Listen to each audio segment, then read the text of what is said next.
अस्सलाम वालेकुम दोस्तों, छा तव्हांखे ख़बर आहे ॿारनि जी संभाल करणु ख़ासि तौर ते ॾाॾो ॾाॾी लाइ न रुॻो हिकु ख़ुशगवार तजुर्बो आहे पर उन्हनि जी ज़िंदगी जी मुदत वधाइण में बि मददगार साबित थी सघे थो।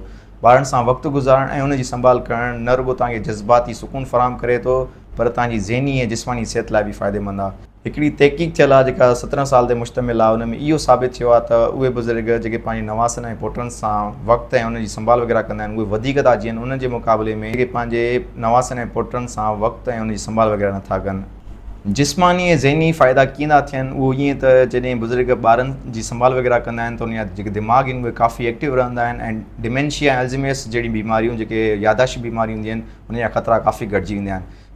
ऐं ॿियो त ॿारनि जी मासूमियत ऐं ख़ुशियुनि सां भरियल हरकतूं बुज़ुर्गनि लाइ ख़ुशी जो सबबु बणिजंदियूं आहिनि ऐं उन जे अकेलापन खे ख़तमु कंदियूं आहिनि। सॼी तहक़ीक़ मां इहो ई साबित थिए थो त जेके बुज़ुर्ग पंहिंजे ॿारनि जी संभाल वग़ैरह कंदा आहिनि उन जी ज़िंदगी जो मयार बहितर थिए थो ऐं उन जी जेका ज़िंदगी आहे उहा बि डिघी थिए थी।